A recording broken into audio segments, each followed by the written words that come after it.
E a primeira coisa que a gente precisa entender é que quando a gente fala de os tempos de uma humanidade, nós estamos falando de tempos geológicos, a gente está falando de coisas muito grandes e que, portanto, o final da humanidade não se trata de um filme de Hollywood, em que em um dia está tudo maravilhoso e de uma hora para outra, em um único dia, tudo começa a se converter num caos de repente. Na vida real as coisas não funcionam assim. O Apocalipse é um processo que se dá aos poucos e de forma crescente, onde ele vai se tornando cada vez mais intenso. Por isso é importante a gente entender que nós já estamos vivendo esse processo. Nós já entramos nisso que nós podemos chamar de Apocalipse, isso que os hindus chamam de Kali Yuga, e diversas culturas mundo afora falaram desse evento, desse momento que a humanidade viveria. A mitologia nórdica chama de Ragnarok, e diversas outras culturas, cada uma a seu modo, cada uma com seus símbolos, descrevem a mesma coisa, o mesmo grande evento catastrófico. E esse evento, insisto, nós já estamos inseridos nele.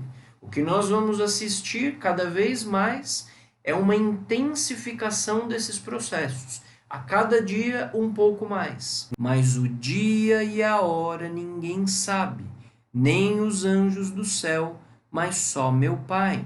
Uma das principais dúvidas que nos vem à cabeça quando a gente fala desse tema é quando isso vai acontecer. E a gente precisa compreender duas coisas importantes.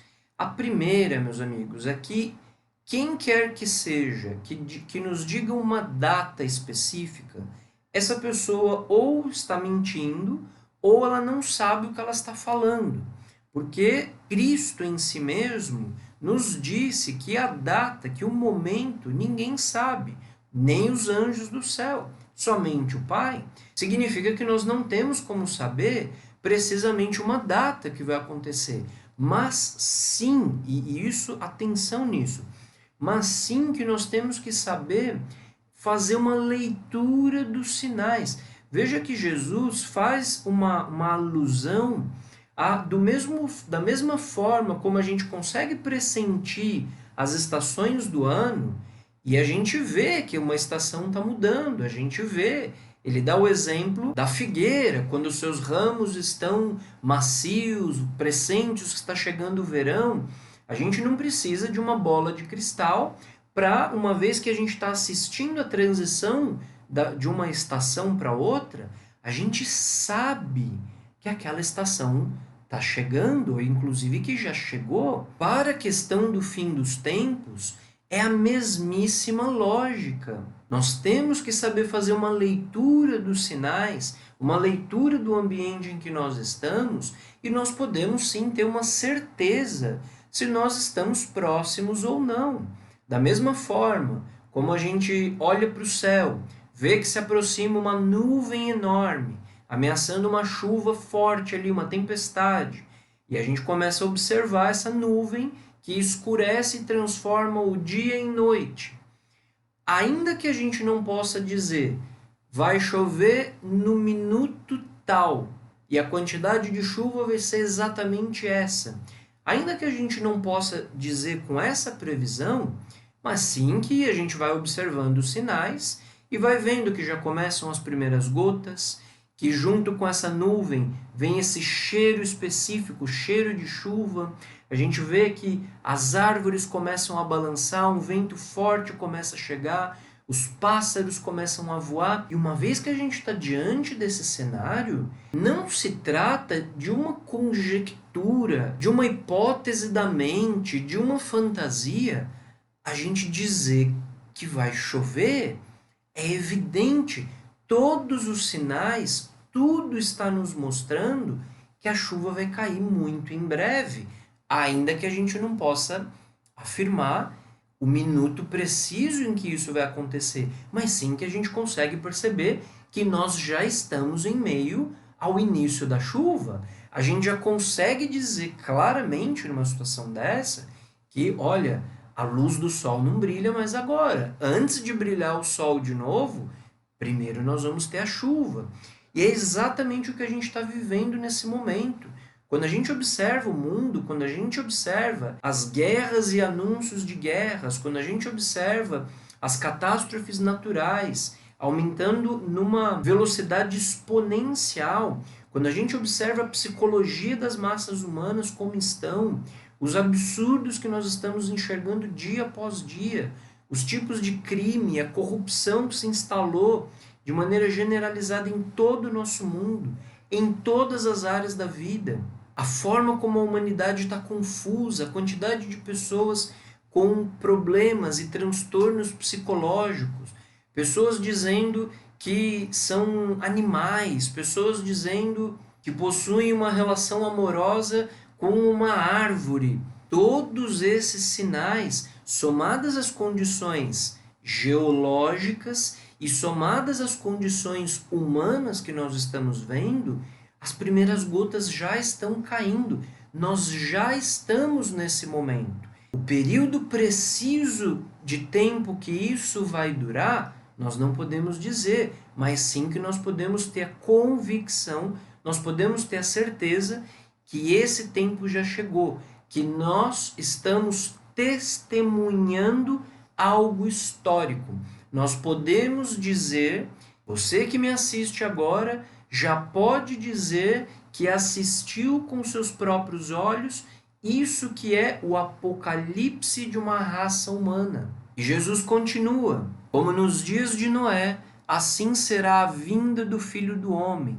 Nos dias que precederam o dilúvio, comiam, bebiam, casavam-se, davam-se em casamento, até o dia em que Noé entrou na arca. E não entenderam até que veio o dilúvio e os levou a todos. Assim também será a vinda do Filho do Homem. Vigiai, pois, porque não sabeis a hora em que virá o Senhor.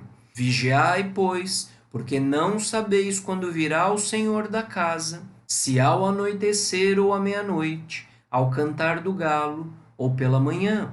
Vejamos como Jesus nos adverte que nos tempos do fim, assim como ciclicamente já aconteceu em outro momento, nos tempos de Noé, novamente o número 10 aí, ciclicamente, lei do eterno retorno, nos tempos do fim, as massas humanas, a maioria das pessoas, estariam bebendo, comendo, casando-se, dando-se em casamento, ou seja, curtindo a vida, curtindo o vidão do mundo. Apesar dos sinais, as massas humanas estão aonde? Estão nos pagodes, no show de axé, nas bebedeiras, nas baladas, na vida sexual promíscua, como se não houvesse amanhã. As massas humanas, infelizmente, elas estão tão profundamente adormecidas que mesmo vendo os sinais diante dos próprios olhos, elas veem, mas não veem, elas não enxergam. O que a gente precisa tomar cuidado é para não se deixar influenciar por essa conduta das massas humanas. A gente precisa estar alerta e saber perceber por nós mesmos qual é o momento histórico que nós estamos vivendo. E não devemos nos deixar levar, nos deixar influenciar por pessoas que estão completamente adormecidas, que infelizmente não são capazes de enxergar um palmo diante do nariz. O mundo está convulsionando e as massas humanas estão agindo como se tudo fosse normal, fazendo planos para o futuro, pensando em trocar de carro, trocar de casa, como se essa fosse a coisa mais importante da vida, e não conseguem atentar, não possuem a sensibilidade anímica, a sensibilidade espiritual suficiente para perceber o momento drástico que nós estamos vivendo, o momento de urgência que nós estamos vivendo. Aí que Jesus diz: vigiai, ou seja, estai atento, despertai para o que está bem diante dos vossos olhos, porque os tempos chegaram e não sabe quando virá o Senhor da casa, ou seja, isso pode estourar de maneira mais incisiva a qualquer momento. E finaliza Jesus: para que quando venha de repente, não os encontre dormindo. E o que digo a vós, digo a todos, velai. Isso está lá em Mateus 25 e em Marcos 13. O que Jesus quer dizer quando ele diz para que quando o Senhor venha não os encontre dormindo? Porque nós estamos dormindo, meus amigos, do ponto de vista da consciência. Nós estamos adormecidos na nossa consciência. Em outros vídeos a gente explica isso a fundo. Te convido para assistir esse vídeo aqui, vai estar em algum lugar nessa tela, onde a gente explica a fundo o que é isso do adormecimento da consciência. É preciso que a gente se esforce para despertar nós mesmos e compreender essa urgência dos tempos que nós vivemos.